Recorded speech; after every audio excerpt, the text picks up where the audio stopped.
2টা অফিসার রাখবেন, তাদেরকে গিয়ে জিজ্ঞেস করবেন আপনি কেন আসছেন। এই কাজটা তো আপনি বাড়িতে বসে করতে পারতেন, কেন আসছেন আপনি? তার মাথায় অনেকের যে সারা জীবনের অভ্যাস রয়ে গেছে, আপনি যে লিভারেজ করেছেন টেকনোলজির মাধ্যমে, তার কাছে এখনো সেটার মেসেজ পৌঁছেনি। সারা জীবনের অভ্যাস, আমারও তো সেই অভ্যাস হয় না এখন।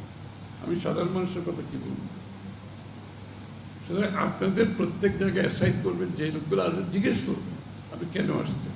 যদি এই সার্ভিস হয় এটা তো আমার অনলাইন আছে, অ্যাসিস্ট করবে। কারো যদি অ্যাসিস্ট্যান্সের দরকার হয় অ্যাসিস্ট করবে। দরকার হলে 2-3 জন অফিসার ইয়ারমার্ক করে রাখবেন যে আপনাদের কাজ হচ্ছে এইটাকে কাভারেজ বাড়ানোর জন্য অ্যাসিস্ট করা। তারা এই দায়িত্বগুলো যদি পালন করে তাহলে আপনার কাভারেজ বাড়বে। তাছাড়া অ্যাড ফেড তো দেবেনি। প্রত্যেকটা গ্রাহককে আপনি চিঠি দেন একটা, তা চিঠি দিতে তো অসুবিধা নেই, অ্যাট্রাকটিভ। ওই সরকারি কাজে চিঠি দিলে হবে না, চিঠিটা খুব অ্যাট্রাকটিভ হইতে হবে, সে দেখে বুঝতে পারবে যে এখানে তার কাজটা সে বাড়িতে বসে করতে পারে। একবার সিম্পল একটা ভাবে মানে এটা যদি করবেন জিনিসটা কাভারেজ হলেই। আমাদের টার্গেট হচ্ছে আউটরিচ, সেবাটার আউটরিচ থাকতে হবে। সুতরাং এইটা করতে হলে আপনারা যদি আউটরিচ না করেন, আমরা করে তো কোনো লাভ হবে না, এটা বেনিফিট পাবে না। কারণ এটা শুধু এই সার্ভিস না, আমরা গভর্নমেন্টের প্রত্যেকটা সার্ভিসে জনগণের দোরগোড়ায় তার গোড়ায় পৌঁছাতে চাই।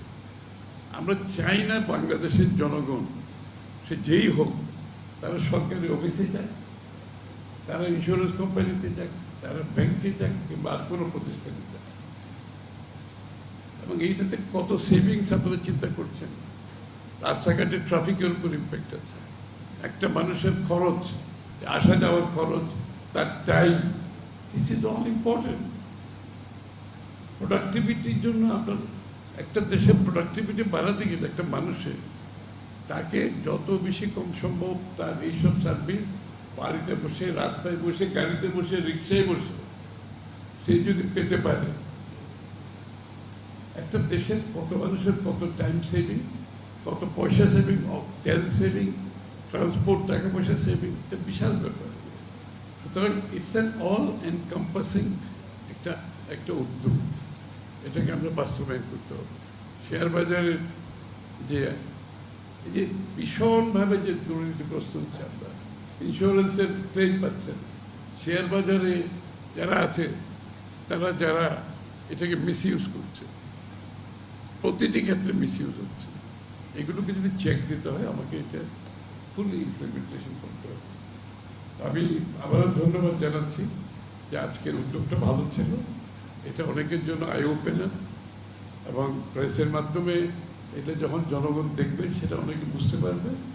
তবে আমি আবারও বলছি, এই আউটরিচটা করতে হলে আপনাদেরকে খালি একটা প্রজেক্ট করতে তো হবে। এটা আউটরিচ যদি না হয় তাহলে এটা বেনিফিট পাবে। সবাইকে ধন্যবাদ।